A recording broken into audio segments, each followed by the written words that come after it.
¿Qué tal? Un saludo. Muy buenos días, Querétaro. Buenos días, amigas y amigos de Magazine TV. Bienvenidos una vez más a Magazine Directo. Por fin es viernes 24 de octubre del 2025. Son las 8 en punto de la mañana. Que tengan un excelente día, una gran jornada. Disfruten también el fin de semana que se acerca. Estamos transmitiendo en vivo desde la calle del Cañaveral número 39, Colonia El Carrizal, en el centro histórico de nuestra preciosa ciudad de Santiago de Querétaro. Yo soy Ramón Esteves y te invito a que me acompañes en Magazine Directo porque el día de hoy tenemos muchas noticias para que termines esta semana muy bien informado. Recuerda que todas las noticias que aquí te presentamos las puedes consultar en la página web www.magazinedequerétaro.com. Si quieres participar en el programa, el WhatsApp en el estudio, la conexión contigo es a través del número 442-365-2289. Te invito también a que nos sigas en todas las redes sociales, en Facebook, en X, en Instagram, en TikTok, en YouTube y también en Spotify como Magazine TV. Ahí puedes consultar todo nuestro contenido.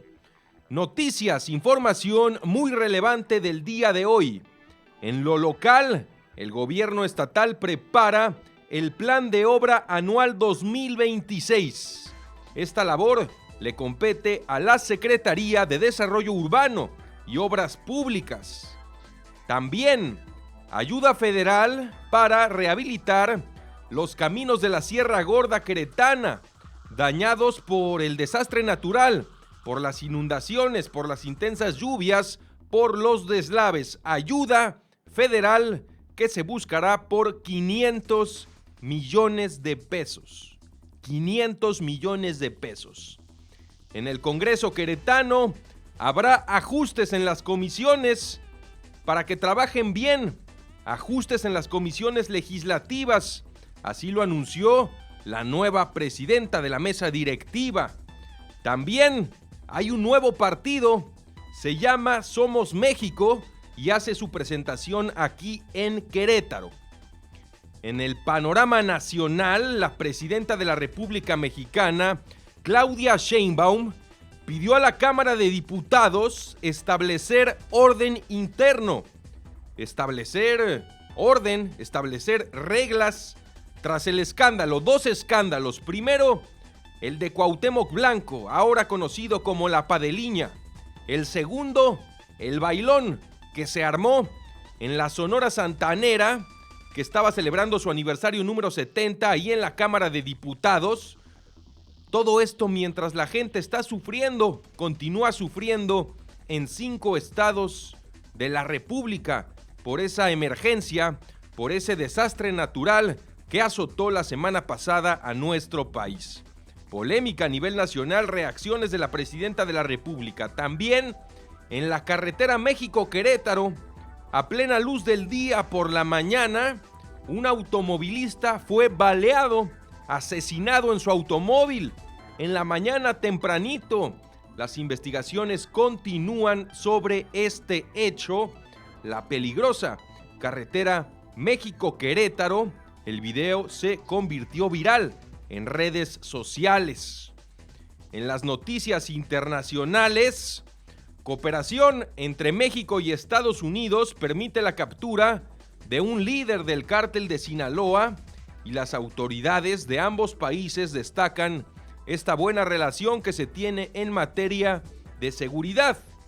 En el Vaticano, el Papa León XIV y el rey británico Carlos III rezaron juntos en la Capilla Sixtina, marcando un acercamiento inédito entre estas dos religiones.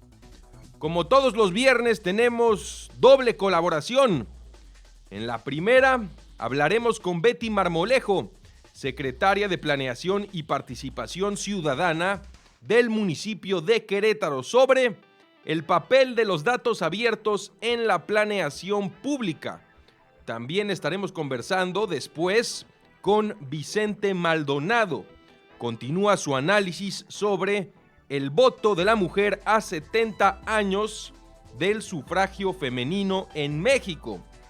Todo esto y mucho más en Magazine Directo, donde el legado de la información continúa.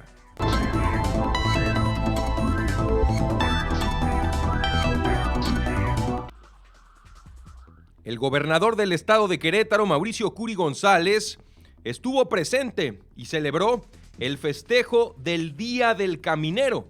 El gobernador encabezó la tradicional comida por el Día del Caminero, conmemoración que cada 17 de octubre reconoce la labor del personal encargado de construir y mantener el buen estado en las carreteras del país, y que en esta ocasión permitió a las autoridades estatales agradecer el esfuerzo y la vocación para dar respuesta a quienes sufrieron afectaciones durante las recientes lluvias que afectaron la zona serrana y el semidesierto. Durante el evento realizado en el Parque de Maniobras de la Comisión Estatal de Infraestructura, el titular de la CEI, Sonia Carrillo Rosillo, agradeció al personal que dijo conforma una familia que pone alma a todo. Destacó las labores emprendidas durante la temporada de lluvia que reconoció nos puso a prueba una vez más y ante la cual los camineros fueron los primeros en llegar a los cierres por derrumbes. Las autoridades entregaron reconocimientos a la trayectoria de quienes cumplieron 15, 20 y 25 años de servicio en el mantenimiento del buen estado de las carreteras en el estado de Querétaro. En consecuencia, el gobernador reconociendo a los trabajadores en el Día del Caminero. Más noticias, ahora vámonos al municipio del Marqués, porque ahí se anunciaron las actividades culturales y recreativas que corresponden a la celebración del Día de Muertos.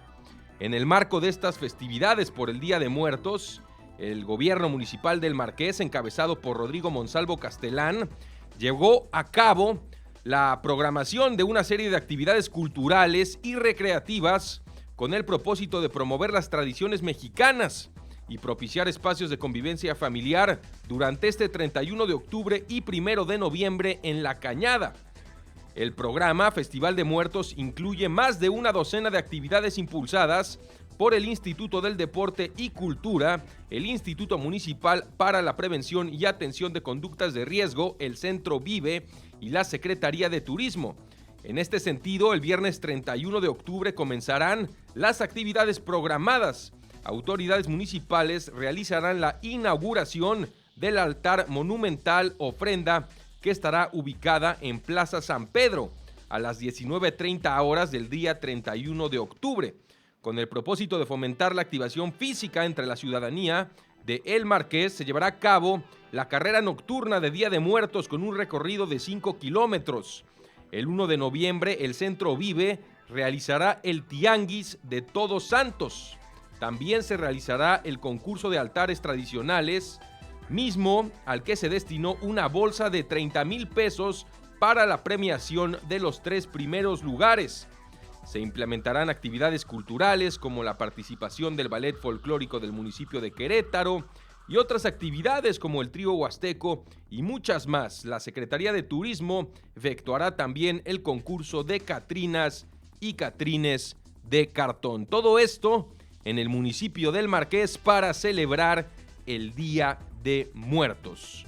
Es 24 de octubre, Día de...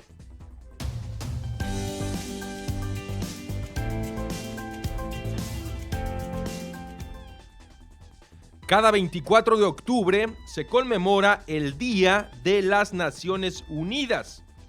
Esta fecha que marca la entrada en vigor de la Carta de la ONU en 1945.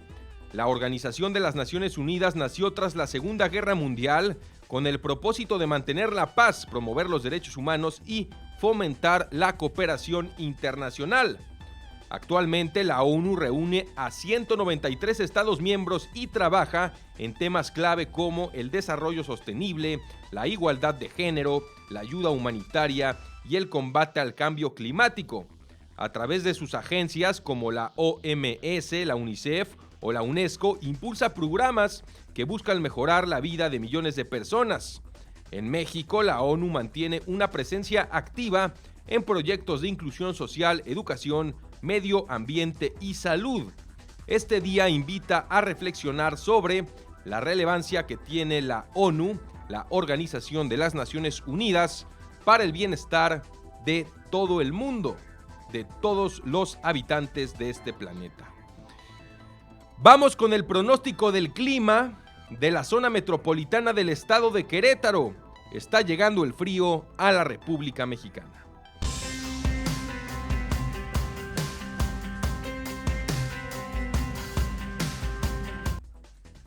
Comenzamos rápidamente con la capital queretana, el municipio de Querétaro. Para el día de hoy la temperatura máxima es de 28, la mínima es de 10, 0% probabilidad de lluvia el día de hoy. Sobre todo el frío se siente antes de que salga el sol y cuando se está escondiendo, motivo por el cual ya es buen momento de sacar el suéter, incluso la bufanda para protegerse del frío, para no respirar aire frío, porque con los cambios de temperatura ya sabe usted que llegan las enfermedades respiratorias. Recuerde que ya empezó el proceso de vacunación aquí en el estado de Querétaro. Continuamos con el municipio de El Marqués. La máxima 27, la mínima 9, 0% de probabilidad de lluvia. También mucho frío en El Marqués, que está más alejado de la ciudad de la jungla de concreto. Continuamos con Corregidora. Para el día de hoy, viernes, la máxima es 28, la mínima es 10 y la probabilidad de lluvia es 0. Terminamos con el municipio de Huimilpan, que suele ser el más frío de todos. La máxima es de 24 y la mínima es de 8 para este día. Cuídese usted también del frío todo el fin de semana. Cuide a sus hijos, cuide a su abuelo, a las personas que tienen mayor probabilidad de enfermarse en esta época de frío que está llegando a el estado de Querétaro. Son las 8 de la mañana con 13 minutos. Es momento de escuchar en voz de Regina Margut el avance de la información. Excelente viernes 24 de octubre. Esta es parte de la información más importante que tenemos para ti aquí en Magazine Directo. Preparan apoyos para productores afectados por lluvias. Querétaro pedirá a la Federación aportar la mitad de los 500 millones de pesos para rehabilitar caminos en la Sierra Gorda. Gobierno de Querétaro prepara programa anual de obra pública 2026. Abren programa de mejoramiento de vivienda para policías municipales. Anuncian ajustes en comisiones legislativas para mejorar productividad en el Congreso de Querétaro. Continúa con nosotros y mantente bien informado aquí en Magazine Directo. Recuerda que todas estas noticias y muchas más las estaremos abordando más adelante en el bloque de información local, motivo por el cual te invito a que te quedes en Magazine Directo. Ahora es momento de conocer lo que se publica en la prensa nacional y local. Como siempre, agradecer a la pista que nos proporciona las primeras planas. Vamos con las de México.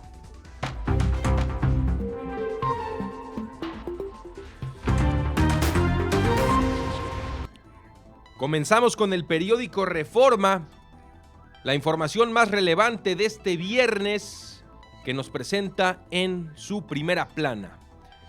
Devastan las lluvias 15,000 hectáreas agrícolas. Pierden en 5 estados 6,000 cabezas de ganado. Las lluvias e inundaciones devastaron la economía de 5 estados del centro sur. 15,000 hectáreas agrícolas perdidas, 6,000 cabezas de ganado ahogadas, 8,000 productores afectados y cosechas de maíz, café, frijol, naranja, plátano y nuez han sido dañadas. A los 79 muertos y casi 90,000 viviendas afectadas, se suman ahora en cifras preliminares las pérdidas productivas en el campo mexicano. Dice Trump, cárteles gobiernan en México. Quien verdaderamente gobierna México son los cárteles, lanzó ayer el presidente Donald Trump en un nuevo desafío contra el gobierno de la presidenta Claudia Sheinbaum. Aunque calificó a la mandataria mexicana como una mujer valiente, Trump dijo que quienes verdaderamente gobiernan en México son los cárteles del narcotráfico. Continuamos con la portada de El Universal, el gran diario de México. Crimen se embolsa 3,600 millones de pesos al año por extorsionar a limoneros. Anualmente se producen 900,000 toneladas de esta fruta y los grupos delictivos cobran cuota de 2 pesos por cada kilo cortado y otros 2 pesos por kilo empacado. Asesinan a otro líder citrícola, ahora en el estado de Veracruz. Bad Bunny, el artista del año, se convierte en el gran ganador de los Billboard Latin Music Awards al recibir un galardón especial. Bad Bunny, que será el encargado del show del medio tiempo en el Super Bowl, noticia que no le gusta nada a Donald Trump. Continuamos y terminamos con Milenio. Trump rompe toda negociación comercial con su socio Canadá. Explota por campaña publicitaria de Ontario en televisión contra los aranceles. El presidente Donald Trump también la migra. Resistencia civil en Oakland, Chicago y Nueva York. Esas las portadas del país. Ahora vamos con las primeras planas de Querétaro.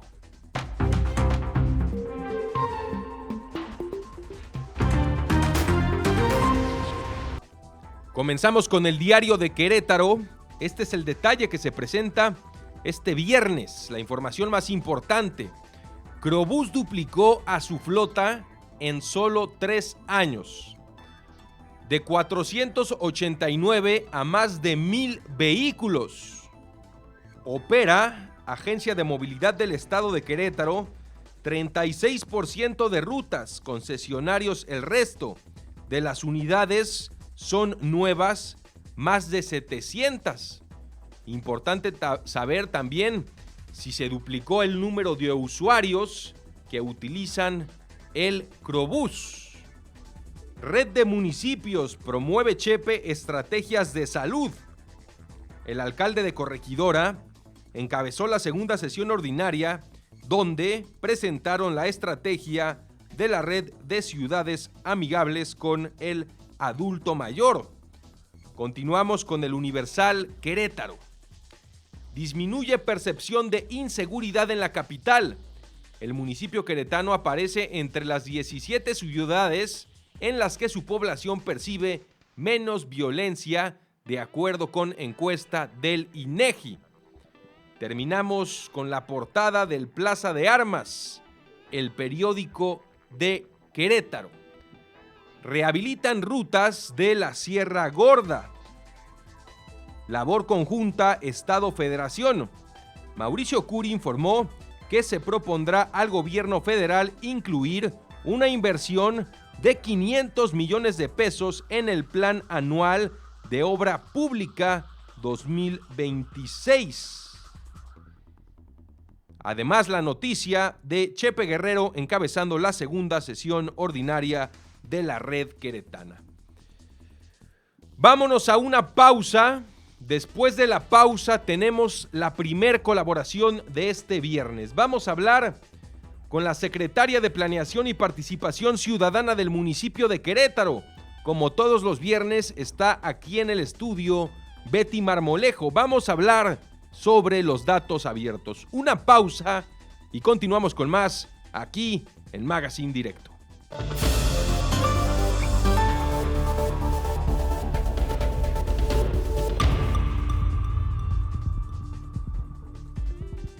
Hola, soy el agua. ¿Te has preguntado por qué se inundan las calles? Frecuentemente es por la basura que tapa coladeras y drenajes. Los residuos en calles, ríos o en canales bloquean mi camino y provoca inundaciones. Esto pone en peligro vidas y hogares. Además, retirar la basura que se tira sin control requiere mucho dinero. Deposítala en su lugar, sepárala y recíclala. Juntos evitemos inundaciones por una cultura del agua. Hazlo por ti, hazlo por todos. Hazlo ya, con agua. Gobierno de México.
Muy buenos días, excelente viernes, amigas y amigos de Magazine TV. Estamos de vuelta en Magazine Directo, es 24 de octubre del 2025, son las 8:25 de la mañana.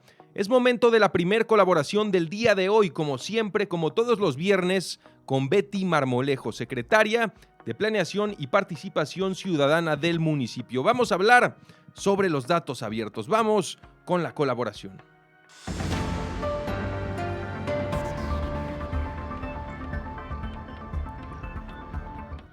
Excelente viernes, Betty, como siempre. Qué gusto tenerte aquí en Magazine Directo.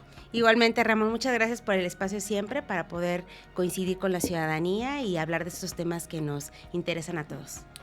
Y una vez, un tema más muy interesante, el tema de los datos abiertos. Explícanos a qué se refiere esto. Los datos abiertos son una de las herramientas del gobierno abierto y hablan de esta información que es de carácter público y que tiene que tener un valor para la sociedad. Estos datos pues se generan a través de las diferentes dependencias municipales o de Querétaro, que es de quien venimos a hablar, y bueno, pueden generar estadísticas, pero también la importancia de estos datos es que se generan para que tengan un uso, no tan solo para que se acumulen y sean cifras ahí para ciertos periodos de las administraciones, sino que de manera permanente se puedan aprovechar. Y pues esto es lo que nos señala también esta estrategia del gobierno abierto, que los datos pudieran ser editables, que los datos pudieran ser amigables, tienen que tener características para que pues, sean considerados abiertos. Las características, por supuesto, es la accesibilidad, la gratuidad, que no sean datos discriminatorios, que sean datos oportunos, que estén actualizados, que sean permanentes también a la disposición del público, que sean legibles por cualquier equipo tecnológico que los pueda estar consultando, y también pues que puedan ser de uso libre también para que las personas nos puedan hacer propuestas, nos puedan hacer colaboraciones y pasemos a esta gobernanza colaborativa de la que también hemos venido a hablar. Explicando la cuestión desde el principio, el gobierno abierto que se estará implementando a partir del 2026.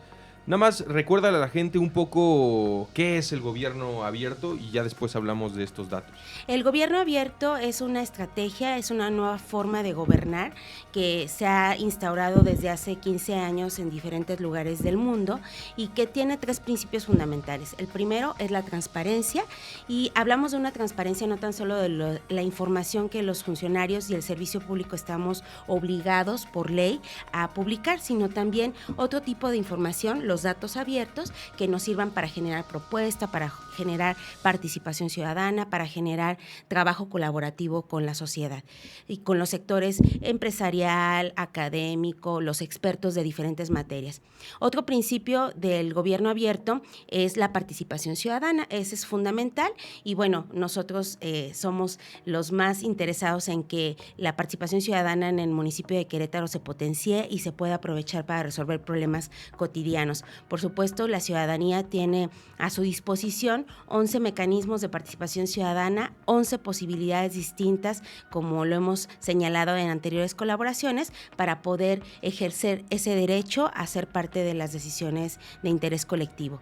Y el tercer principio del gobierno abierto es la colaboración, es precisamente cambiar esa mirada, cambiar ese enfoque de la participación ciudadana y pasar de la queja o del simple reporte de algún problema a las propuestas, a la participación, vaya la redundancia, para que podamos resolver juntos con la idea y la inteligencia colectiva.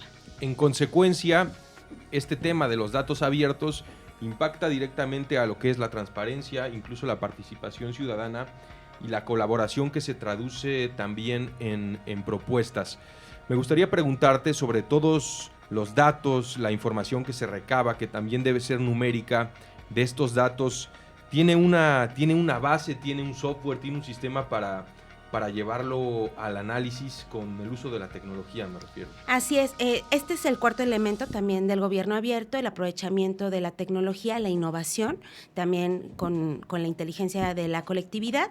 Y bueno, nosotros en el municipio de Querétaro para el 2026 nos estamos trazando un plan de acción de gobierno abierto para que podamos tener una política transversal de los datos abiertos en el municipio de Querétaro. Y los datos abiertos se pueden establecer a través de una plataforma tecnológica. Actualmente el municipio de Querétaro ya tiene el primer apartado, o sea, como la primera etapa de lo que es el gobierno abierto, que es lo que hizo el gobierno y las dos administraciones anteriores. Sin embargo, nosotros lo vamos a hacer ahora pues en todas las áreas del municipio de Querétaro, que todas las áreas podamos transparentar esos datos que nos ayuden a resolver problemas cotidianos. Me imagino que son miles de datos que van a absorber y que después van a integrar con la tecnología.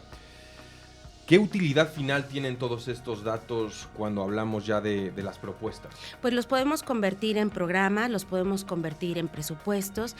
Yo ponía un ejemplo en pasados días en varias conversaciones que he tenido con colectivos.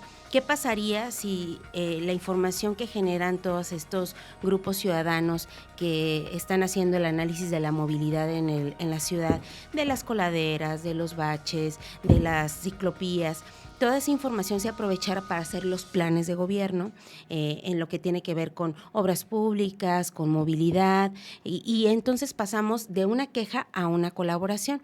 Y yo veo muy buen ánimo, tanto de colectivos a quienes les reconozco su trabajo, que están haciendo de una forma muy también muy profesional en la ciudad, y esta disposición, esta apertura a que también las autoridades escuchemos esas voces y podamos trabajar juntos. En el tema de los datos y los números, podría prestarse a las mentiras, ¿no? Y en ese sentido, quien recabe todos estos datos debe de tener mucha responsabilidad, ¿no? Porque me imagino que, sobre todo, por ejemplo, en el tema de la movilidad, ¿no? Que se encontraron 500 fallas en 5 de febrero, por ejemplo. Pues hay quien puede decir, no, pues yo solo encontré 100 o yo encontré 250, ¿no? Por ejemplo. Pero para eso nos ayuda mucho la colaboración de la ciudadanía.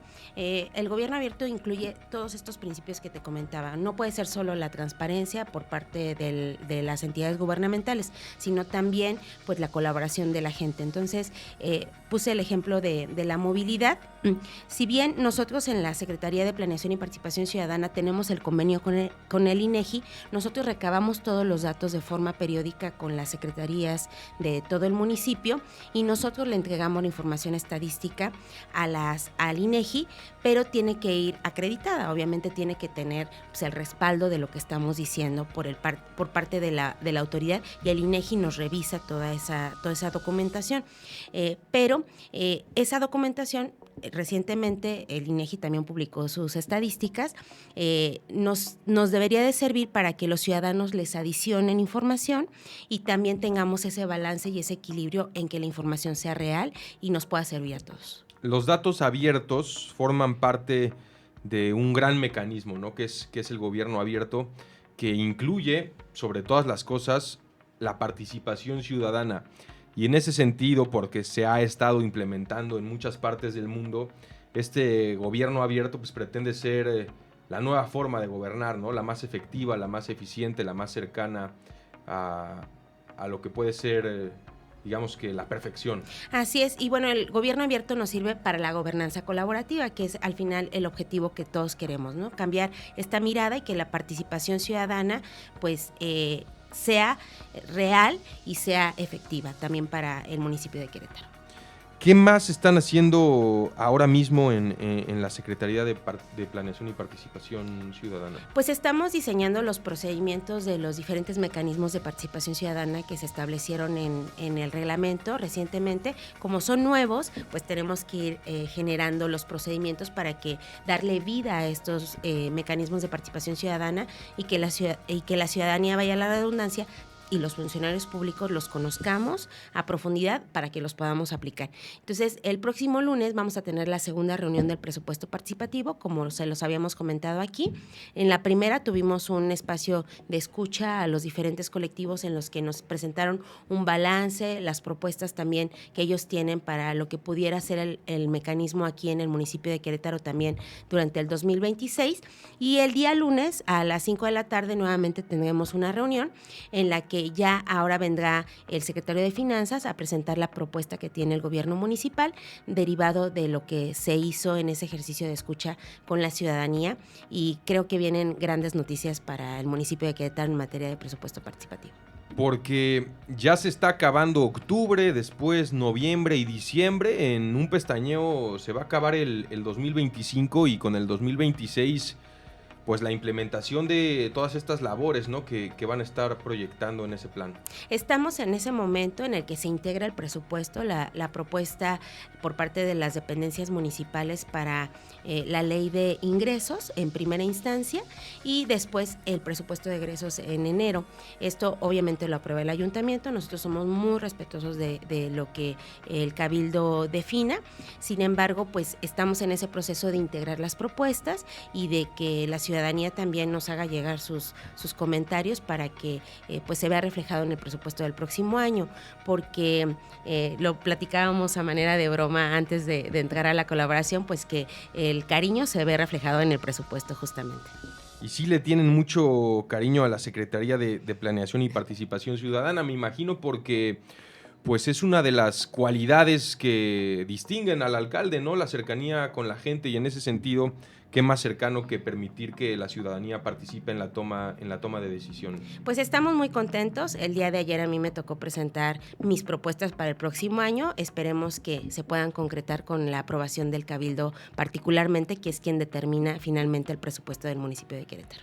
Hay propuestas que continúan y hay propuestas nuevas de las que se van a seguir implementando. ¿Qué análisis les das a un año de haber sido ejecutadas? Es decir, ¿han funcionado bien? Sí, bueno, el reglamento ha generado una amplia aceptación. Ese fue un proyecto que nos trazamos durante el primer año y afortunadamente se logró el consenso del 100% del ayuntamiento para que se aprobara la norma que pues nos va a regir en materia de participación ciudadana pues para lo que venga.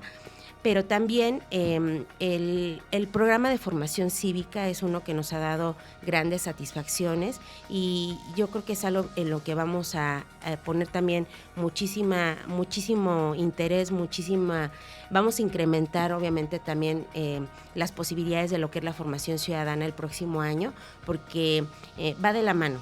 Para que la ciudadanía pueda ejercer este derecho tan importante que es la participación ciudadana, también se necesita el conocimiento, se necesita la información para hacerlo con toda la responsabilidad que implica. Importante el esfuerzo que hacen ustedes ahora que están al mando, por ejemplo, en el tema de Elige tu obra, ¿no? Que causó mucha polémica el año pasado y que incluye obviamente la participación de la gente, participación de manera digital, ¿no? Utilizando la tecnología. Ya tuvimos aquí a regidoras y a regidores que criticaron este proyecto, ¿no?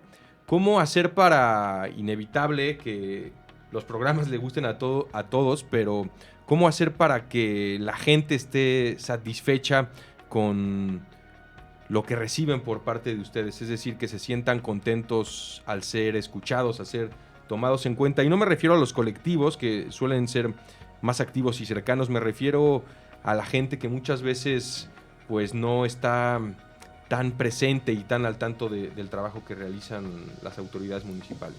Pues lo que veníamos comentando, el seguir difundiendo esta cultura de la participación ciudadana, de la gobernanza colaborativa, yo creo que es un cambio de perspectiva también en nuestra participación y siendo muy respetuosa, por supuesto, de todas las voces del ayuntamiento.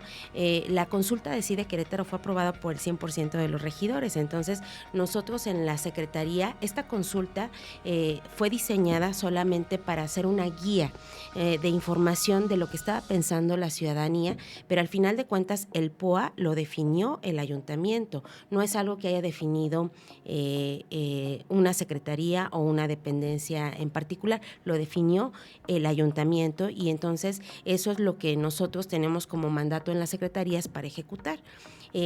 Obviamente la consulta de CIDE Querétaro fue todo el mapa de necesidades que se tenía como base de información en el municipio de Querétaro, hablando de los datos abiertos, y pues se puso a disposición de la ciudadanía. También fue un ejercicio de transparencia, de que la gente viera todas las necesidades que tenemos en el municipio y que el dinero es finito. Al final de cuentas, el presupuesto también anual pues tiene ciertos límites y entonces podemos ir avanzando de forma gradual, pero la transparencia en la información yo creo que es un gran avance también para que la ciudadanía conozca del tamaño que tenemos los retos en el municipio de Querétaro, pero lo cual también por supuesto estamos comprometidos a ir resolviendo conforme se vaya dando las posibilidades presupuestales, pero también la participación de todas y de todos.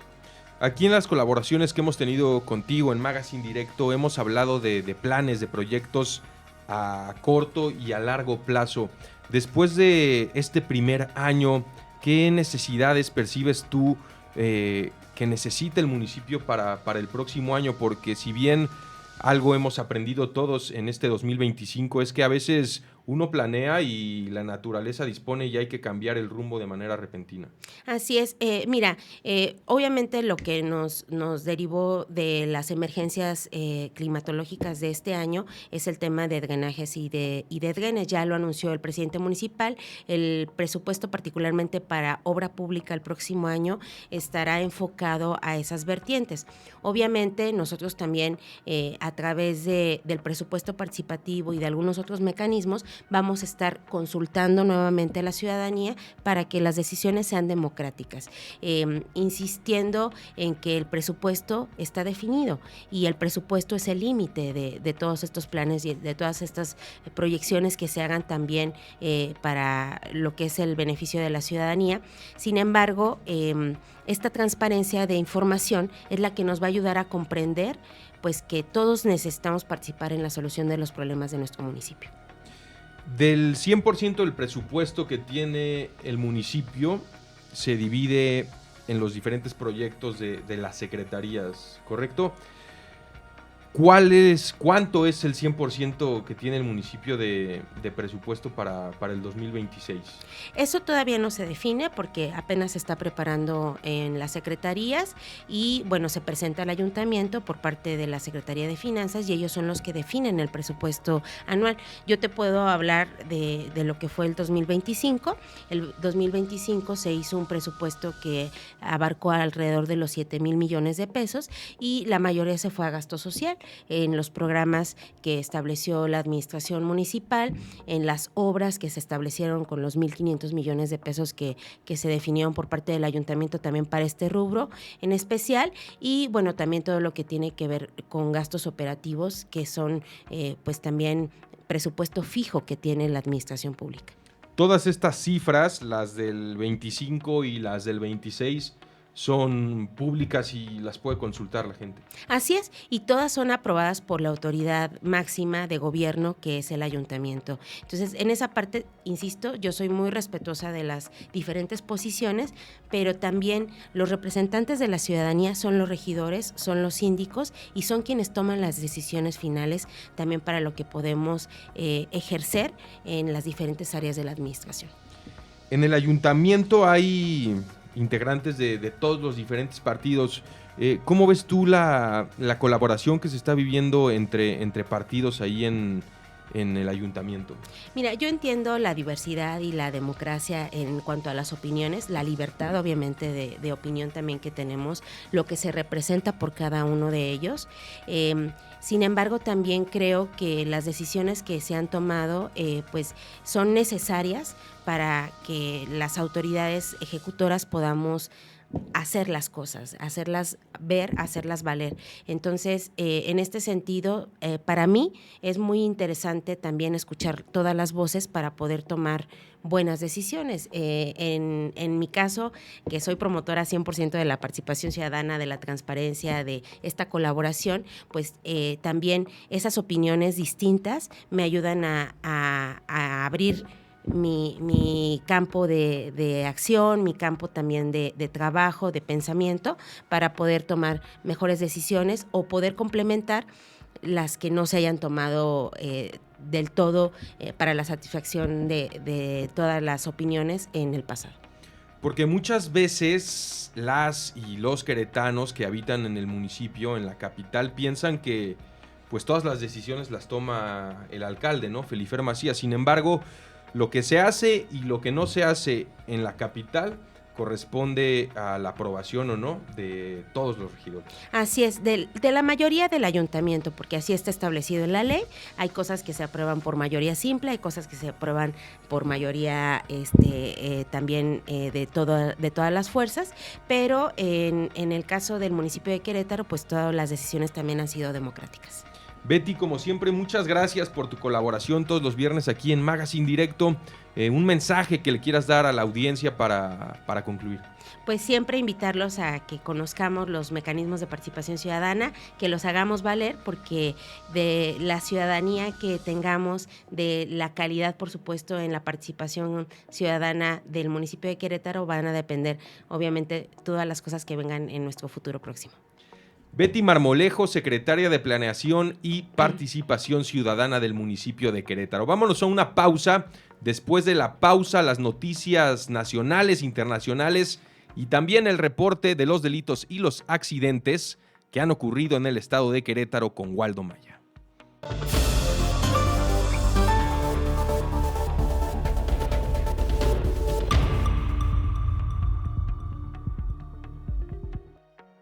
Hubo una vez una sequía terrible que azotó al territorio yaqui.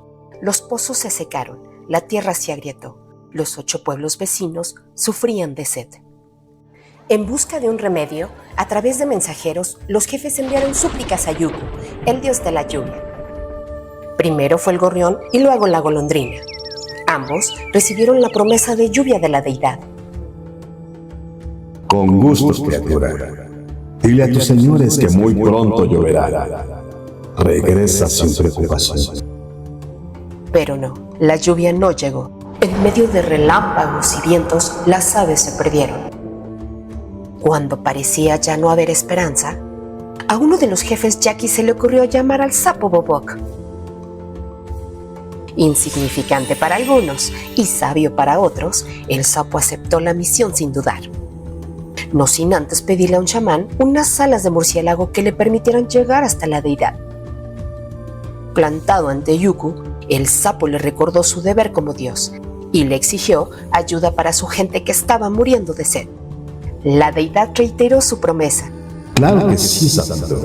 Dile a tu pueblo que muy pronto lloverá. Ahora vuela de regreso. Bobok fingió marcharse, pero se ocultó entre las nubes.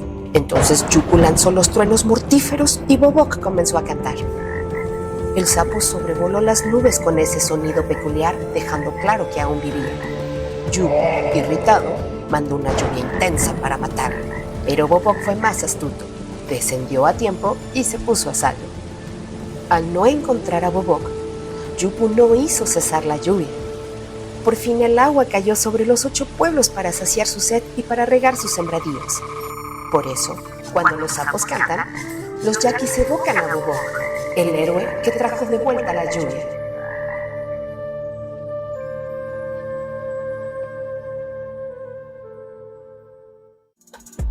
Relatos del agua.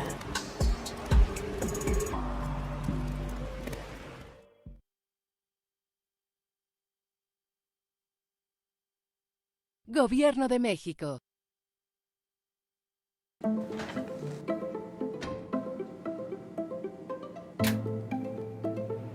This is the sort of work I want to do. This is what I want to be involved in. I look young. When I joined UNICEF as a Goodwill Ambassador in 2005, I could never have imagined the journey I would take with this incredible organisation.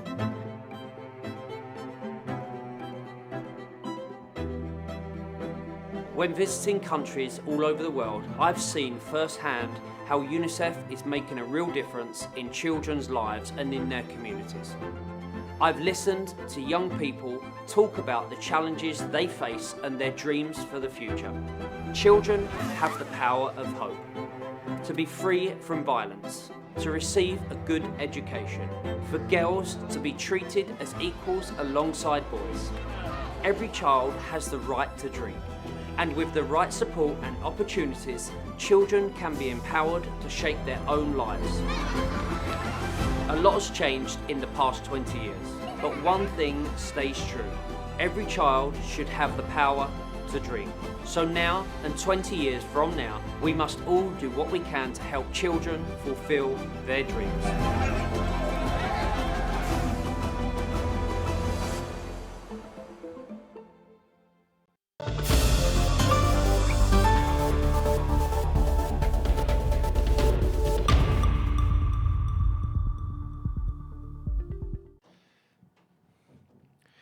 8 de la mañana con 50 minutos de este viernes 24 de octubre del 2025. Estamos de vuelta en Magazine Directo. Agradezco el favor de su compañía. Como siempre, gracias por estar conectados con nosotros.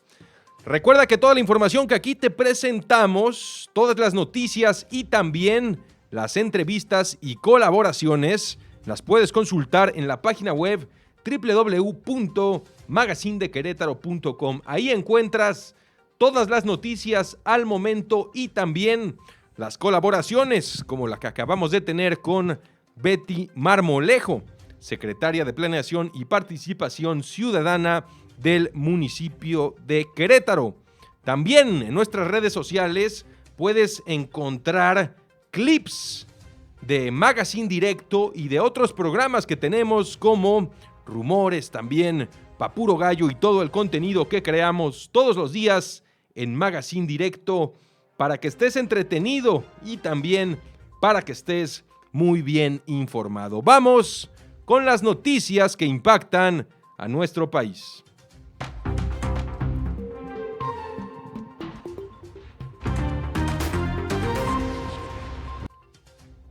Entre el pádel y los ritmos tropicales, la presidenta de la República Mexicana, Claudia Sheinbaum, tuvo que opinar sobre este tema. No quería hablar de Cuauhtémoc Blanco, no quiere hablar de los diputados, sin embargo, insistió en que la propia Cámara de Diputados debe ser la instancia que ponga sus reglas. Todo esto después de lo que hizo Cuauhtémoc Blanco, que se puso a jugar pádel en una sesión semipresencial, y también lo que ocurrió el otro día, que se pusieron a bailar al ritmo de la Sonora Santanera en San Lázaro. Se armó el bailongo. Todo esto mientras en la República Mexicana continúa la emergencia provocada por el desastre natural, por la intensa lluvia que provocó inundaciones y deslaves, sobre todo en 5 estados de la República Mexicana. Le preguntaron a la presidenta sobre este tema, sobre qué opinaba que los diputados estuvieran echando el pádel o echando el danzón. Esto fue lo que dijo la presidenta de la República Mexicana, Claudia Sheinbaum. ¿Qué es exactamente? Pues que en este momento de la emergencia y que estamos viendo que en el Congreso, pues, por ejemplo, hay diputados que están jugando mejor, como el diputado Cuauhtémoc Blanco, que se va a jugar pádel y que a través de videocámara, y también pues en la Cámara de Diputados que están haciendo bailes. Lo dije el otro día, que los diputados pongan sus reglas. El otro día me preguntaron si estaba de acuerdo con que siguieran reuniéndose a distancia. Pues que lo defina la Cámara de Diputados, ¿no? ¿Cuál es su manera de trabajar? Ya todos conocen el video de Cuauhtémoc Blanco en esa sesión semipresencial. Este es el video del bailongo que se armó ahí con los diputados. Noticia, los padres fueron a ver al juez y junto con periodistas le preguntaron que cómo fue. Mandaron traer al mundo y oiga usted lo que yo escuché. Mandaron traer al mundo y oiga usted lo que yo escuché. ¿Por qué los detuvo? ¿Qué estaban haciendo? ¿Cuál es el delito? ¿De qué los acusan? Que se cuiden todos. Todo esto ocurrió y se dio porque la Sonora Santanera está cumpliendo 70 años de trayectoria. Este evento, que ya había sido planeado desde hace meses, pues se pudo haber postergado un poquito, esperar a que pasara la emergencia. La presidenta de la República criticó al PAN por su relanzamiento, pero prefiere no criticar a los diputados que se pusieron a bailar los ritmos tropicales cuando en 5 estados la gente está sufriendo.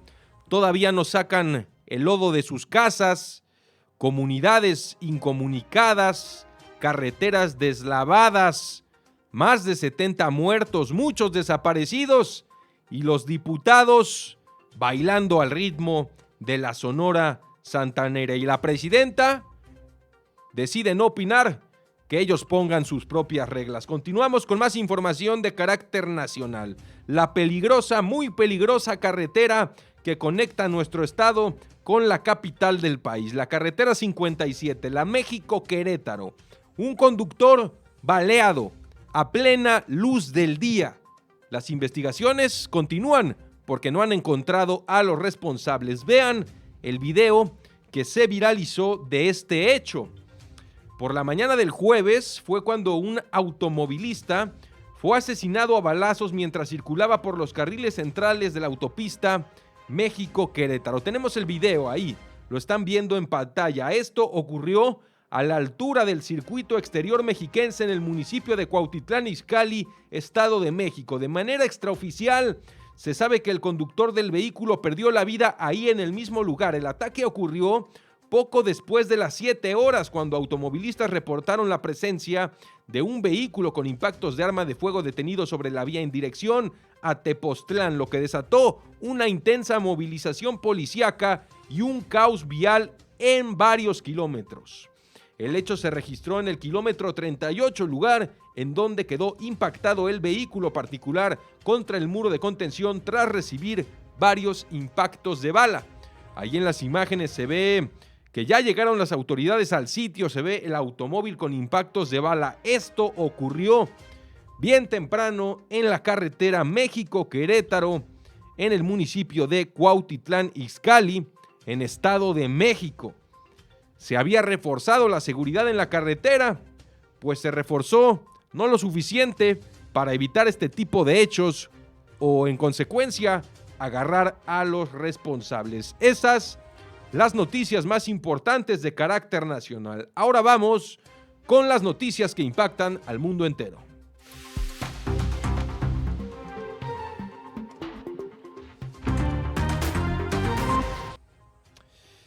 Ya sabemos de la buena relación que tiene la presidenta de la República Mexicana, Claudia Sheinbaum, con el presidente de Estados Unidos, Donald Trump.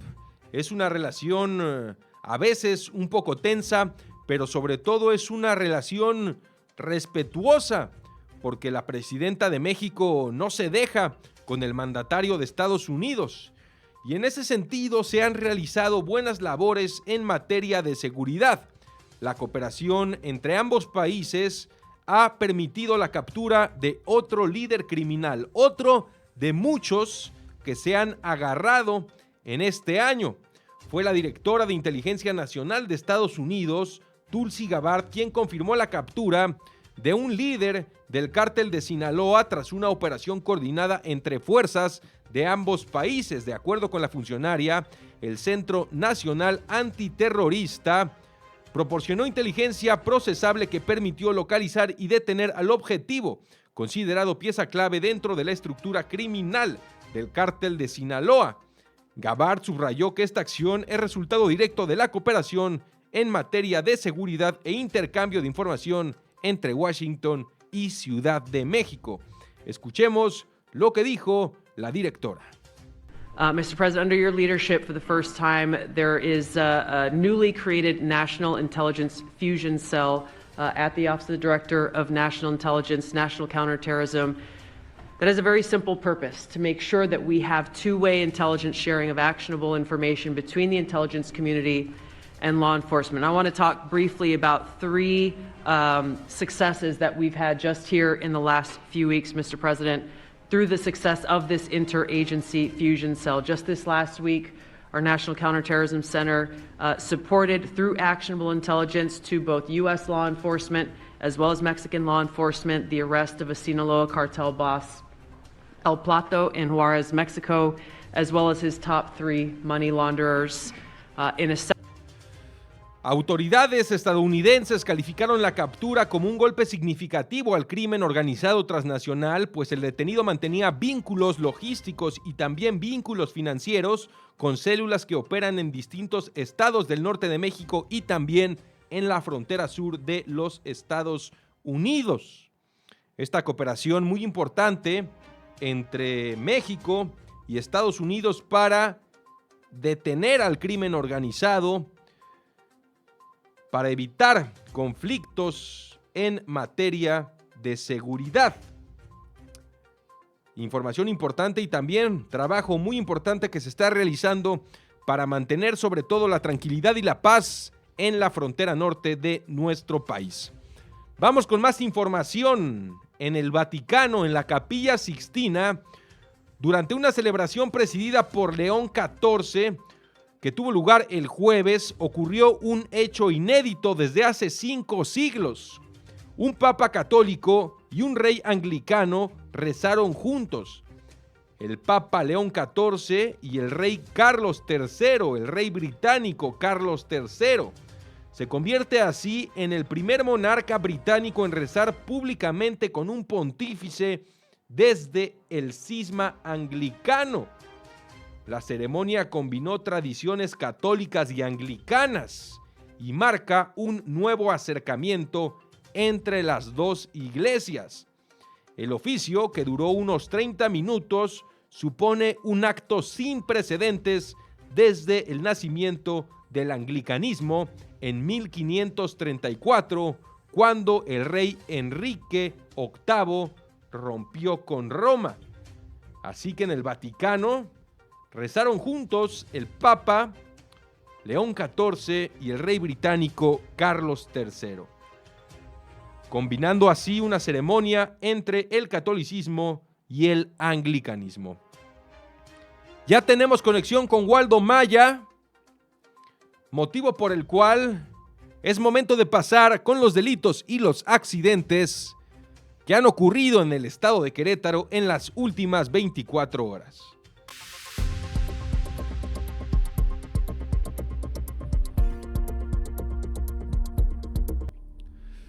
Te saludo con mucho gusto, Waldo Maya. Excelente día. Ramón Esteves en el estudio de Magazine TV. ¿Qué tal? Muy buenos días, Ramón. Vamos con la información. Waldo Maya, cayó un criminal multihomicida en Centro Sur, aquí en Querétaro.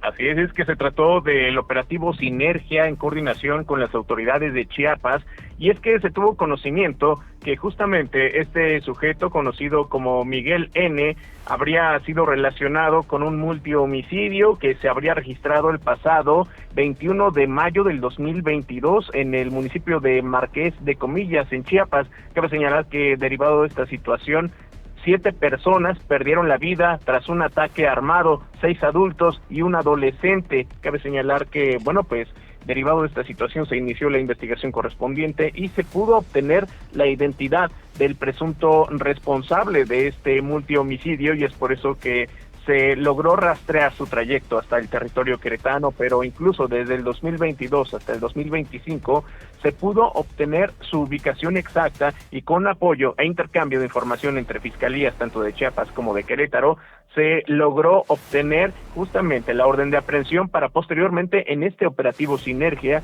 con apoyo del Ejército Mexicano, la Guardia Nacional y la Policía Estatal, en Centro Sur se intervino un inmueble donde se encontraba este sujeto, Miguel N., y posteriormente fue detenido, fue entregado a las autoridades de la Fiscalía de Chiapas y trasladado a aquella entidad para que sea durante los próximos días o incluso en los próximos meses que se pueda definir su situación legal por el delito de homicidio calificado agravado. Muy efectivos estos operativos de Sinergia, Waldo. Continuamos con esa persecución de una famosa y costosa Cybertruck en la 57. Así es, y es que, bueno, pues se trató aparentemente de una falta al reglamento de tránsito. Se tuvo conocimiento que los policías municipales del Marqués habrían detectado esta camioneta lujosa a la altura de la comunidad de San Isidro Miranda y trataron de marcarle el alto al conductor. Sin embargo, hizo caso omiso a las indicaciones y esto habría desatado la persecución sobre la autopista 57 en los carriles que van en dirección hacia la Ciudad de México. En este proceso, bueno, pues los oficiales de la Policía Municipal del Marqués le dieron alcance hasta la altura del entronque a la comunidad de La Piedad, y es ahí donde le cierran el paso y posteriormente lo obligan a salir. Utilizaron la fuerza para someterlo y posteriormente lo trasladaron ante la Fiscalía General del Estado, lo que aparentemente habría comenzado como una descortesía vial y también una falta al reglamento de tránsito. Posteriormente, bueno, pues se le imputó el delito de desobediencia de particulares a este conductor, además de que la camioneta lujosa quedó asegurada para ser trasladada al corralón. 2,200,000 pesos vale una de estas Cybertrucks. A mí me tocó verla trepada en el remolque cuando se la estaban llevando, Waldo Maya. Continuamos con más información. Otra volcadura, en esta ocasión desafortunadamente una camioneta de personal en Bernardo Quintana. Así es que se trató de un choque por alcance entre dos unidades, la camioneta y un vehículo particular. Se tiene conocimiento que ocurre sobre los carriles centrales que van en dirección hacia 5 de febrero y esto a la altura de la colonia Álamos. En este punto se refiere que la camioneta se impactó contra un árbol también que provocó que cayera, que colapsara hacia la vía pública y posteriormente también se hubiera registrado un cortocircuito, lo que alertaba justamente a las autoridades en materia de protección civil para descartar alguna situación de riesgo. En estos momentos se realizan ya las labores correspondientes para evitar alguna otra situación que pudiera poner en riesgo a los automovilistas, pero también para deslindar responsabilidades con policías estatales y así también con el apoyo de una grúa poder retirar estas unidades y trasladarlas al corralón. Muchas gracias, Waldo. ¿Algún otro hecho importante que puntualizar el día de hoy? Sí, en estos momentos también se reporta el lamentable fallecimiento de una persona que intentó sortear la carretera 57, esto a la altura del Parque Industrial del Marqués, justamente en el territorio marquesino, y ya se encuentran los servicios de emergencia de esta demarcación para atender la situación. Se confirma el fallecimiento de la persona y se esperaría ya en próximos minutos el arribo del personal de servicios periciales para las diligencias forenses. Muchas gracias por la información, Waldo Maya. Te mando un fuerte abrazo y que tengas excelente fin de semana.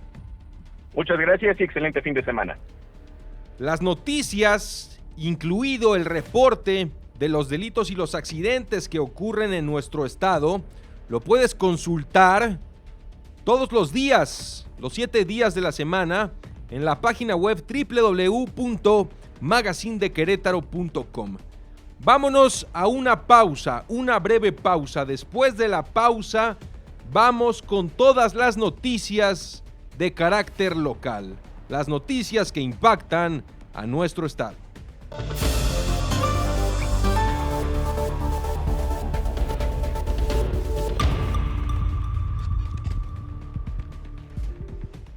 Antigua estación del ferrocarril mexicano, un viaje a la modernidad del país. Hacia la segunda mitad del siglo XIX, México atravesaba un panorama desolador, marcado por las secuelas de las guerras internas y el efímero imperio de Maximiliano de Habsburgo. Con la restauración de la República bajo el liderazgo de Benito Juárez, se retomaron proyectos fundamentales para el desarrollo nacional, entre ellos la expansión del ferrocarril. En ese contexto, Puebla se consolidó como una de las ciudades más relevantes del país, impulsada por el auge de la industria textil y la llegada del nuevo medio de transporte que revolucionaría el comercio. El 16 de septiembre de 1869, bajo una intensa lluvia que no disuadió a la multitud congregada, el presidente Juárez arribó a la estación del ferrocarril mexicano para inaugurar el ramal Apizaco-Puebla, conectando dos de las ciudades más influyentes de la época. Ubicada entonces fuera del perímetro urbano, esta primera estación marcó el inicio de la modernidad en la ciudad de Puebla. A su alrededor surgió un barrio ferroviario que albergó a trabajadores de distintas especialidades, maquinistas, conductores, peones de vía, entre otros.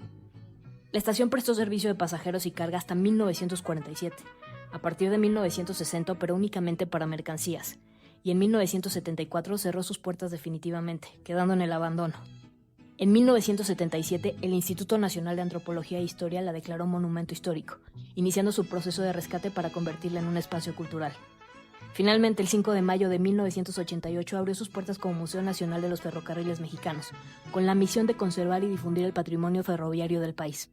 Actualmente, resguarda más de 30,000 bienes muebles históricos, más de 2,000 objetos y un valioso acervo documental. A 156 años de su inauguración, la antigua estación del ferrocarril mexicano, hoy museo, es la más antigua que se conserva en pie en el país. Su historia es testimonio de cómo el ferrocarril transformó a Puebla y contribuyó al desarrollo de México. Gobierno de México.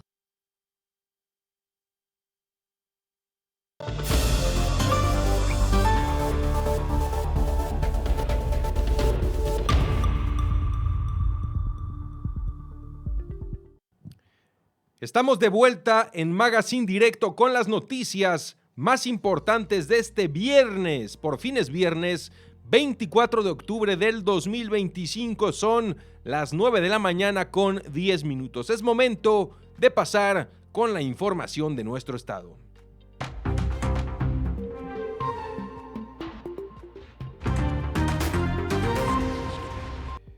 Es momento de informes de presupuesto y también de planes. El gobierno de Querétaro, el gobierno estatal, está preparando ya el programa anual de obra pública 2026, labor que le corresponde a la Secretaría de Desarrollo Urbano y Obras Públicas del estado de Querétaro. El detalle lo tiene Alan Contreras. El secretario de Desarrollo Urbano y Obras Públicas del Estado, Pío X Salgado, informó que la dependencia se encuentra integrando la propuesta del Programa Estratégico Anual de Obra Pública 2026, en el que se priorizarán 3 ejes principales: la atención a contingencias recientes, el fortalecimiento de la infraestructura social y la ejecución de obras estratégicas para el desarrollo estatal. El funcionario explicó que actualmente se trabaja en los tiempos establecidos para la presentación formal del programa, el cual será entregado en coordinación con las áreas encargadas de planeación y asignación de recursos. El secretario recordó que el presupuesto ejercido durante este año rondó los 770 millones de pesos y que para el 2026 se buscará mantener al menos ese nivel de inversión, tomando como base el techo financiero anterior. Asimismo, indicó que el gobierno estatal gestiona recursos federales adicionales para fortalecer proyectos carreteros y de infraestructura hidráulica. Para Magazine Directo, Alan Contreras. La nueva presidenta de la mesa directiva de la legislatura del estado de Querétaro, María Georgina Guzmán Álvarez, confirmó que habrá ajustes en las comisiones legislativas. Todo esto para mejorar la productividad, para que trabajen mejor después de la parálisis que se ha vivido en el Congreso queretano. La información la tiene Paco Segura. La presidenta de la mesa directiva de la 61ª legislatura del Estado, Georgina Guzmán Álvarez, informó que por acuerdo de las 6 fracciones políticas representadas en el Congreso, se llevarán a cabo cambios en las integraciones de las comisiones legislativas con el objetivo de mejorar la efectividad en el trabajo parlamentario. La diputada local explicó que se han sostenido mesas de diálogo con los coordinadores de las distintas bancadas, en las cuales se analizan ajustes y posibles resignaciones de iniciativas, con el fin de fortalecer la productividad legislativa y agilizar los procesos internos. La legisladora subrayó que los cambios cambios se realizarán de manera consensuada entre todas las fuerzas políticas, privilegiando la coordinación institucional y el desempeño eficiente de cada comisión.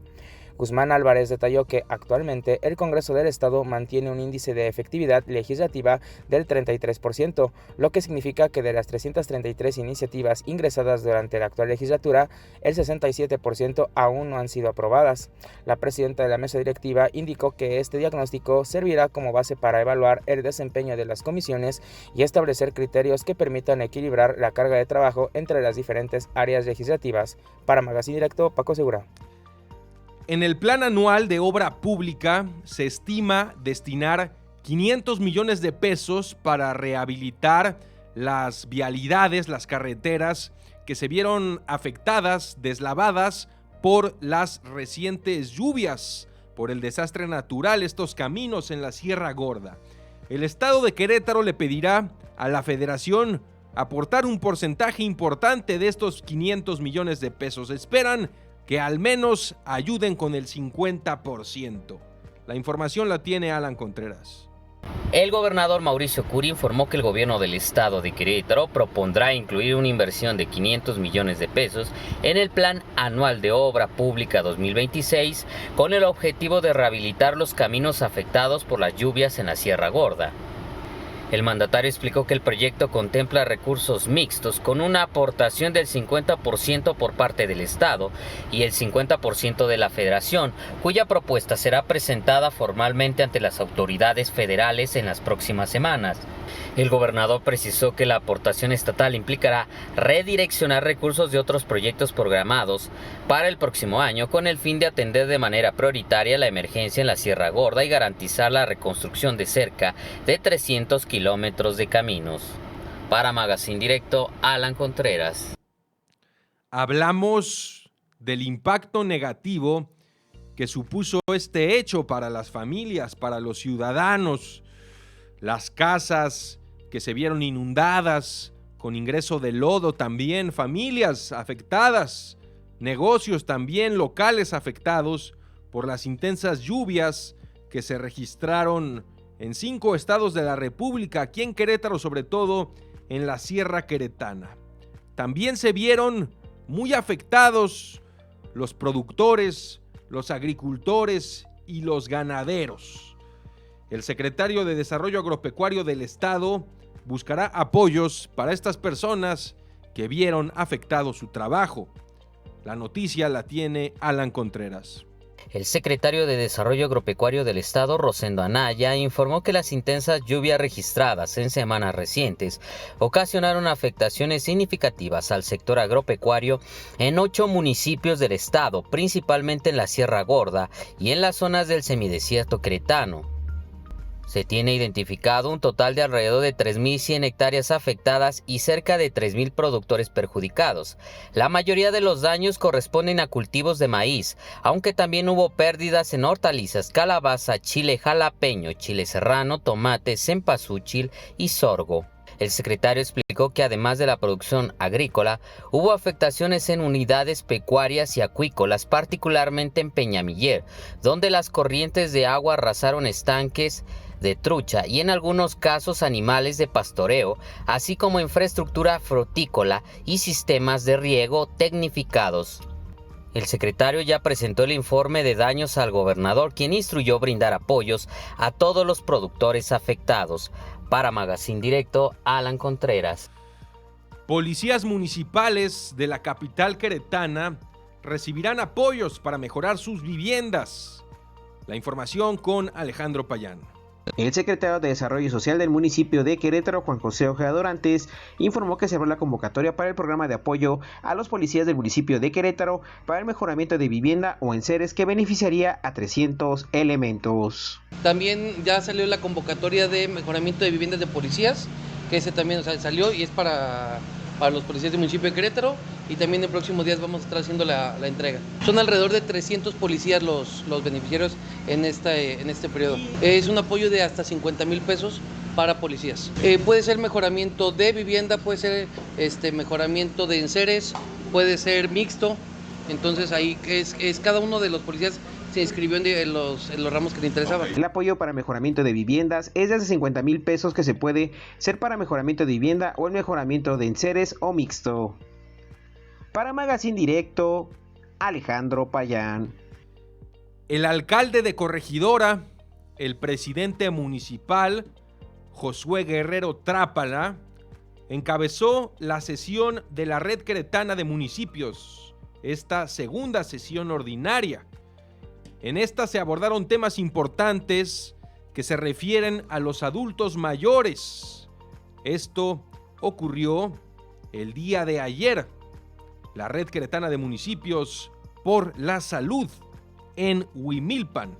Escuchemos la información con Paco Segura. El presidente municipal de Corregidora, Josué Chepe Guerrero Trápala, encabezó la segunda sesión ordinaria de la Red Queretana de Municipios por la Salud, celebrada en el municipio de Huimilpan, donde se presentó la estrategia de la Red de Ciudades Amigables con el adulto mayor y se abordaron los problemas emergentes de dengue y sarampión. En su calidad de presidente del Consejo Directivo de la Red, Guerrero Trápala reiteró su apoyo para coadyuvar con los municipios y el gobierno del estado en el fortalecimiento de políticas públicas que acerquen los servicios de salud a las familias queretanas. Por su parte, la titular de la Secretaría de Salud del Estado, Martina Pérez Rendón, reconoció el trabajo de Chepe Guerrero al frente de la red y la disposición de los integrantes para atender los retos sanitarios. El presidente municipal de Huimilpan, Jairo Morales, anfitrión de la sesión, dio la bienvenida a los asistentes y destacó la importancia del trabajo conjunto entre municipios para cuidar y mejorar la calidad de vida de los habitantes de cada región. Para Magazine Directo, Paco Segura. Hay un nuevo partido de reciente creación, se llama Somos México. Realizó el día de ayer una asamblea de presentación. Este nuevo partido, Somos México. El detalle con Alejandro Payán. El partido de reciente creación Somos México informó que realizó su asamblea del 6º Distrito Federal en Querétaro con la participación de más de 350 ciudadanos y que busca recuperar espacios de representación real y constituir una alternativa de empoderamiento ciudadano, afirmó su fundador Emilio Álvarez y Casa. Es una grande alegría para compartir cómo va este proyecto de una nueva fuerza ciudadana. Ustedes saben, la ley establece dos requisitos principales: realizar 200 asambleas distritales y 256,000 afiliados. Me da mucho gusto decirles que Somos México lleva ya 141 asambleas. Tenemos 23 programadas para este fin de semana, con lo que estamos esperando llegar a 160. El objetivo que nos hemos trazado es terminar noviembre y empezar diciembre casi con las 200 que cumple la ley. De la multiplicidad de organismos que solicitaron convertirse en fuerza política, fueron 89. En realidad solo hay 3 que pudieran tener viabilidad. La primera, que ya tiene los requisitos que pide la ley en términos de asambleas, es una cuya iniciales son CSP. Destacó que de las 89 organizaciones políticas que socializaron convertirse en partido político, solo hay 3 que tienen viabilidad. La primera, denominada CSP, Comunidades Solidarias en Paz, dirigido por Hugo Eric Flores, diputado de Morena, Somos México, y en tercer lugar, la asociación llamada Que Siga la Democracia, de la diputada morenista Gabriela Jiménez. Para Magazine Directo, Alejandro Payán. ¿Qué joven queretano no fue a una de las fiestas de la Facultad de Contabilidad? Fiestas que se distinguían por su descontrol y su clandestinidad. Ahora presentan la primera edición del Contafest. Así lo anunció el presidente del Colegio de Contadores Públicos de Querétaro. Van a cobrar 220 pesos. ¿Cómo cambian las cosas? La noticia la tiene Alejandro Payán. El presidente del Colegio de Contadores Públicos de Querétaro, Rafael Martín Rivera Martínez, invitó a los estudiantes de contaduría de las diferentes universidades de Querétaro al Contafest el próximo 6 de noviembre en la UAC, con un costo de recuperación de 220 pesos. ¿El objetivo de este festival que están haciendo ustedes cuál es? Bueno, el objetivo es vincular al joven universitario de la carrera de Contaduría Pública y carreras afines a que vean realmente lo que realiza nuestra profesión contable. Es decir, vamos a tener ponentes destacados profesionistas, líderes en las materias en las que les van a estar dando, pero de una manera diferente, de una manera que sea atractivo la parte de la contaduría hacia los jóvenes. ¿En qué fechas? Perdón, no sé si las mencionó, pero... No, todavía no. Esto es en el mes de noviembre, el jueves 6 de noviembre. ¿Tendrá algún costo o algún registro? Sí, lógicamente, bueno, tenemos costos de recuperación que ahorita Jimena nos va a explicar en qué consisten los tipos de boletos que vamos a tener, ¿no? ¿Y cuántos jóvenes más o menos son los que esperan? Esperamos alrededor, la universidad tiene una capacidad, corrígeme doctor, de 1.500 jóvenes, entonces en el centro de posgrados, en el centro en el ¿cómo le llaman? En el auditorio de usos múltiples de la facultad. La sede será el auditorio de la Facultad de Contaduría de la UAC, donde participarán más de 13 universidades y se espera la asistencia de más de 1.500 estudiantes, y el costo de participación será de 220 pesos y del boleto VIP 400 pesos. Para Magazine Directo, Alejandro Payán. Un festival de carácter educativo que realiza la Facultad de Contaduría se llevará a cabo ahí en la Universidad Autónoma de Querétaro. Vámonos a una pausa. Después de la pausa nos conectamos con Vicente Maldonado para la segunda entrega, para la segunda colaboración del día de hoy.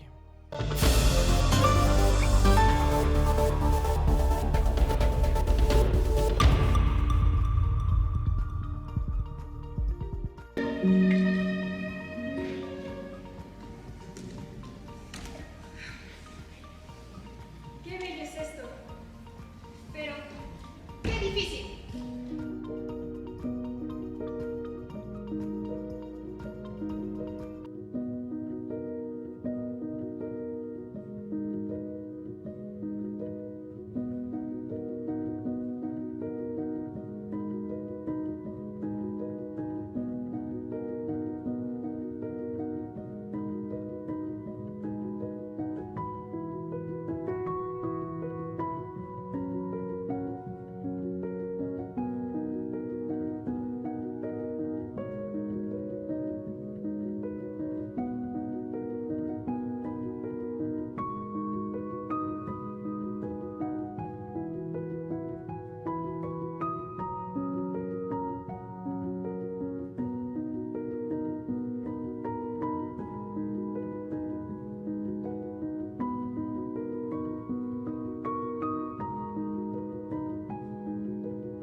Gobierno de México.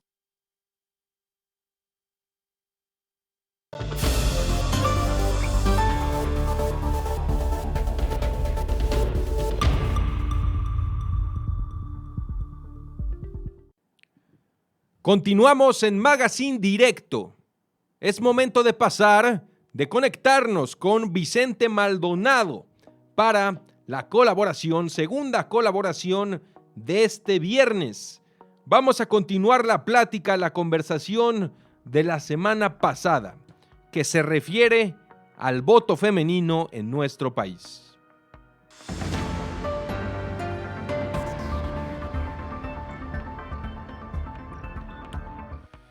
Excelente viernes, Vicente Maldonado, te saludo con mucho gusto. Ramón Esteves en el estudio de Magazine TV. ¿Cómo estás, Ramón? Muy buenos días y buenos días a todas las personas que día a día nos siguen aquí en el noticiero matutino de Magazine Noticias de Querétaro. Y como bien lo dices, hoy es la segunda parte sobre esta historia de la conquista del voto de las mujeres en México. Te escucho, Vicen.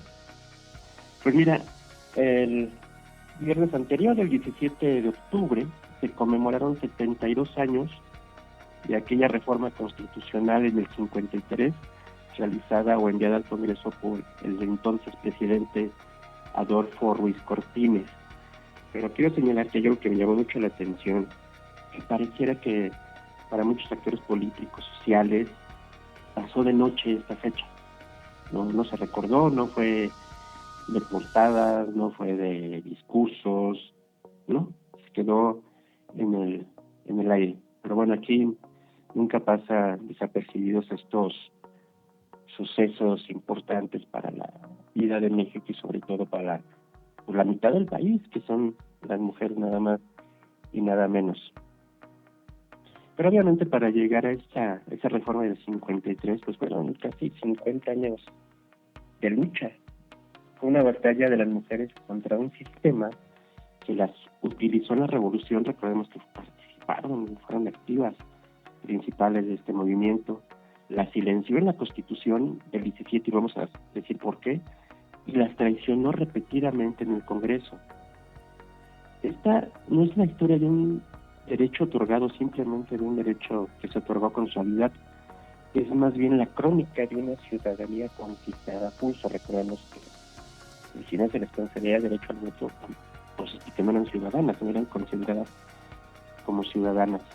Una de las primeras chispas de este fuego de la lucha feminista comenzó en Yucatán en 1916 durante el mandato del gobernador Salvador Alvarado, y Mérida fue la sede del primer congreso feminista, donde participaron 600 maestras y activistas para debatir distintos temas que para la sociedad de ese entonces, y pareciera que también la de hoy, pues eran temas tabú, como por ejemplo el divorcio, que no existía, la educación sexual y fundamentalmente el sufragio. Entre estas figuras resaltó una profesora llamada Hermila Galindo, que era radical. Ella decía, a ver, no lo pedimos, lo exigimos. Y ella, en el marco de la redacción de la Constitución de 1917 aquí en Querétaro, ella presentó una iniciativa formal bajo un argumento muy sencillo. Decía, si la Constitución pretende la igualdad ante la ley, excluir a la mujer era una contradicción fundamental. No podemos haber una Constitución que garantizaba derechos cuando a la mitad de la población se le dejaba fuera en esa igualdad. Y la respuesta de los constituyentes para desecharla fue muy sencilla, pero a estas alturas es absurdo. Y decían esto, las mujeres no sienten la necesidad de participar en los asuntos públicos. Y decían que si votaban se atenderían el hogar. Pero en realidad no era así, más bien era que los revolucionarios tenían miedo, como ya lo habíamos explicado en el anterior programa, de que fueran influenciados por la Iglesia Católica al momento de votar, y entonces iban a votar por los conservadores. Eso es lo que ellos suponían.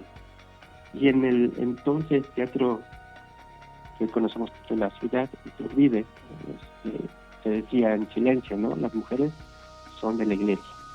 En la Constitución del 17, que se consideró progresista y lo es, nació negando también la ciudadanía a las mujeres.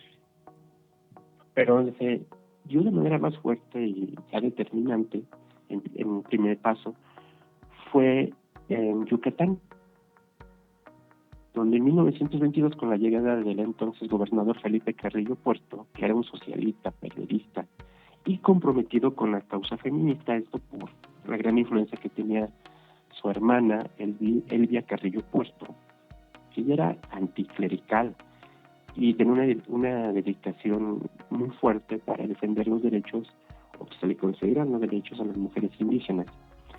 Y señalaba una y otra vez que la revolución socialista sería incompleta sin las mujeres.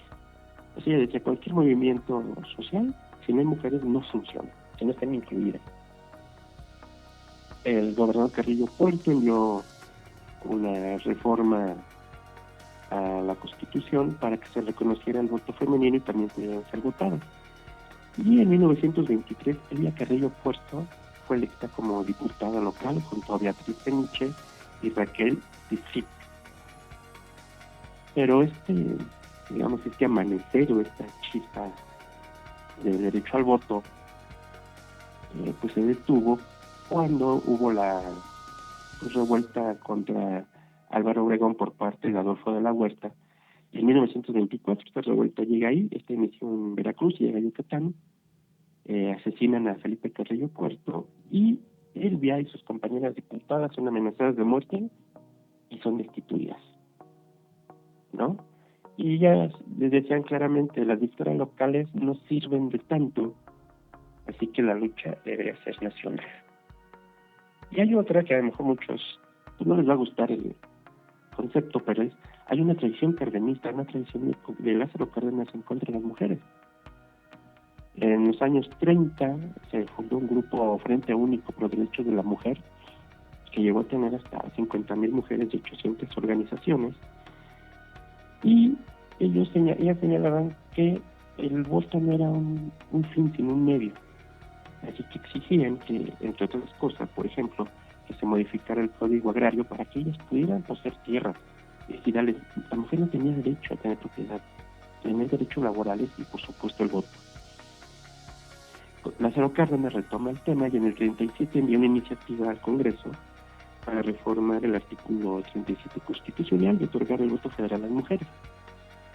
El Congreso de la Unión la aprobó por unanimidad y la reforma fue aprobada, pero solo faltaba un pequeño trámite y ahí fue donde se atoró. Recordemos que para que cada ley o reforma entre en vigor se necesita publicar en el Diario Oficial de la Federación, y por alguna razón Lázaro Cárdenas la mantuvo congelada y nunca se publicó. Pero en realidad pues había un miedo repetido. Está en pleno auge por la expropiación petrolera, la educación socialista. Los asesores de Cárdenas le dicen que también derivado del conflicto que hay con la Iglesia, el voto femenino sería un suicidio político para la revolución y para el poder de los sinarquistas. El sinarquismo es un movimiento ultracatólico, de derecha, nacionalista. Así que decían, si las mujeres votan, van a votar por los sinarquistas y entonces los principios revolucionarios pues, se acaban. Ya nos vamos hasta el año de 1945, cuando acaba la Gran Guerra, que nosotros conocemos acá como la Segunda Guerra Mundial.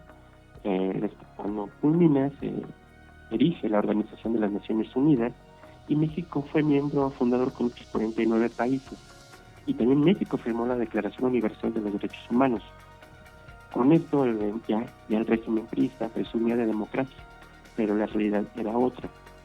En este contexto surgió una nueva generación de estrategas mujeres como la diplomática Amalia González Caballero y otras activistas. Quienes usaron la presión internacional como palanca y decían, ¿cómo es posible que México pueda exigir democracia en el mundo si en su casa o en nuestra casa se practica un tipo de apartheid de género, ¿no? Donde las mujeres no tienen derechos? Ya en el 47, el presidente Miguel Alemán, obsesionado con la imagen de un México moderno y cosmopolita, y mira, y lo podemos ver hasta en las películas mexicanas, pasamos de películas campiranas a películas de la ciudad donde todo es progreso, en todo quiso influir, se dio a la presión y envió al Congreso una iniciativa para reformar el 115 constitucional, que existe de los temas de municipio, para que las mujeres pudieran votar solo y exclusivamente en las elecciones municipales, porque ellos decían que el municipio era una extensión del hogar y servía como prueba. Decían, iban a poner a prueba a las mujeres para que demostraran si realmente tenían una madurez cívica. O sea, siempre las trataban como si fueran inferiores. Y bueno, ya muchos sabemos de este tipo de críticas. Pero finalmente, el 17 de octubre del 53, fecha con la que iniciamos, el presidente Adolfo Ruiz Cortines firmó el decreto para reconocer el derecho al voto de las mujeres. El 3 de julio del 55, las mujeres mexicanas votaron por primera vez en una elección federal y también fueron votadas, en la cual Aurora Jiménez fue electa como la primera diputada. Pero hay que señalar aquí, este reconocimiento de derecho al voto conquistado en el 53 no es el final del camino, como dijeron en un inicio de las propias sufragistas. Es el comienzo de la verdadera lucha. La batalla no es solo votar, sino ahora gobernar. Así es que ese reconocimiento al voto es un inicio, pero esta lucha sigue de reconocimiento de derechos, de igualdad y equidad en todos los niveles. En este momento estamos hablando de hombres y mujeres, pero también hay distintos sectores de hombres y distintos sectores de mujeres que también no pueden realizar a plenitud sus derechos político-electorales. Hasta aquí mi colaboración, Ramón. Mi estimado Vicente, después de esta gran historia que nos has contado, muy importante para la democracia, para la igualdad en el tema de las mujeres y en el tema también político en México, desde tu punto de vista y sobre todo de cara al próximo proceso electoral que se estará viviendo, no tan próximo, digo, todavía falta un rato, pero ya hemos estado hablando de eso mucho. ¿Qué importancia tiene la participación de las mujeres en el electorado total? Mira, aquí es una cosa, las mujeres en términos de números son casi la mitad de los habitantes del país, son la mitad del electorado. E históricamente son las que más participan en las campañas políticas, fíjate, los hombres, pero a nivel de tierra, a nivel ciudadano, las mujeres son las que dan el mayor impulso a las candidaturas, es donde se fortalecen los candidatos, pero es absurdo que siendo ese motor y esa importancia no sean consideradas. No puede ser que por ley tengan que obligar a los partidos a tener esa equidad cuando debería ser iniciativa de los partidos tenerlas. Hay que ver qué define el INE pues ahora cuando se ve la distribución de paridad en las gubernaturas que se van a elegir. Pero es fundamental. Y más allá de ser el tema de mujeres o no podemos dejar afuera a integrantes de la especie humana de la que se dice el Estado reconoce y debe garantizar sus derechos. Porque pareciera ser, como se decía hace más de 70 años, que hubiera un apartheid de género. Tú sí puedes, no puedes. Y desafortunadamente es triste y es terrible que cada acción que se toma, estas acciones afirmativas, para equilibrar esta desigualdad, se menosprecie, se critique de forma radical, sin argumentos. Por ejemplo, ¿por qué tienen que ser mitad hombres y mitad mujeres? Eso no está bien. Pero no hay un argumento sólido que diga por qué no, y aparte no debería haberlo, porque estamos hablando, insisto, de integrantes de nuestra misma especie, con los mismos derechos y obviamente las mismas obligaciones. Entonces es importante que se abran los espacios en ese tema. Y ya sabrán que hay mujeres y hombres que ya han participado. Porque también este tema es romper también, digamos, las grandes élites del poder, que fue lo que les detenían al voto de la mujer, no solo en México, sino en varias partes del mundo, como en España, que si las mujeres votaban, iban a votar e iban a ser electas, e iban a favorecer bloques distintos a los gobiernos, a las ideologías ya establecidas. Tiene que seguirse abriendo, así como con las mujeres, con las juventudes, con los adultos mayores. Es indispensable la participación de todas y todos. Y puede que pasen más años, pero se tiene que seguir adelante. Excelente viernes, Vicen. Como siempre, quedamos atentos a el texto, al focus de cada semana en Magazine, información y análisis de actualidad. Nos volvemos a conectar el próximo viernes, amigo. Que tengas excelente fin de semana. Igualmente a ti y para todos, excelente fin. Hasta luego. Vámonos a una pausa. Después de la pausa terminamos con los deportes.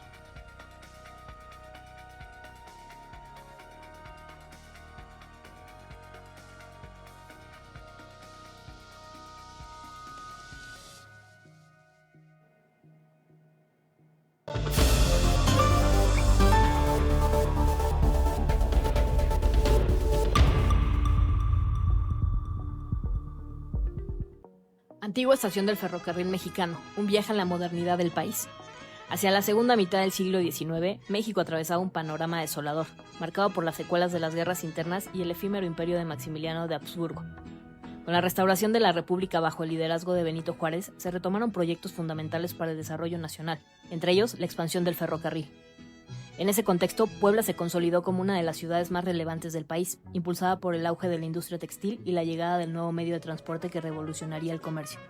El 16 de septiembre de 1869, bajo una intensa lluvia que no disuadió a la multitud congregada, el presidente Juárez arribó a la estación del ferrocarril mexicano para inaugurar el ramal Apizaco-Puebla, conectando dos de las ciudades más influyentes de la época. Ubicada entonces fuera del perímetro urbano, esta primera estación marcó el inicio de la modernidad en la ciudad de Puebla. A su alrededor surgió un barrio ferroviario que albergó a trabajadores de distintas especialidades, maquinistas, conductores, peones de vía, entre otros. La estación prestó servicio de pasajeros y carga hasta 1947. A partir de 1960 operó únicamente para mercancías, y en 1974 cerró sus puertas definitivamente, quedando en el abandono. En 1977, el Instituto Nacional de Antropología e Historia la declaró monumento histórico, iniciando su proceso de rescate para convertirla en un espacio cultural. Finalmente, el 5 de mayo de 1988 abrió sus puertas como Museo Nacional de los Ferrocarriles Mexicanos, con la misión de conservar y difundir el patrimonio ferroviario del país. Actualmente, resguarda más de 30,000 bienes muebles históricos, más de 2,000 objetos y un valioso acervo documental. A 156 años de su inauguración, la antigua estación del ferrocarril mexicano, hoy museo, es la más antigua que se conserva en pie en el país. Su historia es testimonio de cómo el ferrocarril transformó a Puebla y contribuyó al desarrollo de México. Gobierno de México. Ya los doy yo, no te preocupes. Hola, soy el agua. Cada día hay más personas, pero mi cantidad es la misma. Cuando me usan, me contaminan y dejo de ser potable. Sin embargo, puedo ser tratada y empleada muchas veces en la industria, el campo o el riego de jardines. En casa también podemos reusarla. Recupera el agua fría de la regadera y úsala para limpieza o tus plantas. Usa productos biodegradables y no emplees el inodoro como basurero. Que no se acabe depende de ti. Por una cultura del agua, hazlo por ti. Hazlo por todos. Hazlo ya. Con agua. Gobierno de México.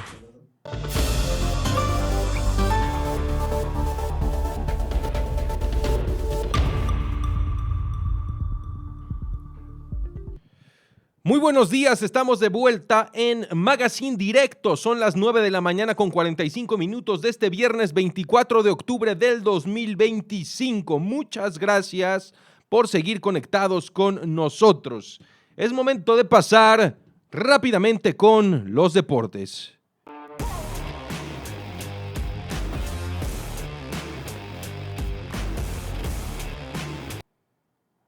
El día de hoy arranca una nueva jornada de la Liga MX varonil. Recordar que la Liga MX femenil está en pausa por fecha FIFA. Jornada 15 que empieza el día de hoy en el balompié mexicano. A las 7 de la noche Juárez contra Puebla. A las 9 Mazatlán recibe al América. Para el día de mañana, para el sábado, la actividad comienza con el Tigres Tijuana a las 5 de la tarde. A las 7, 2 partidos, León Pumas y el clásico Chivas contra Atlas. A las 9 de la noche, partidazo entre Cruz Azul y Monterrey. El domingo 3 partidos también juegan los Gallos Blancos de Benjamín Mora, que vienen de derrotar al Rebaño Sagrado. Visitan Torreón para enfrentar al equipo de Santos. A las 5 de la tarde del domingo, Santos contra Querétaro. También el domingo a las 7 de la noche, San Luis contra Necaxa.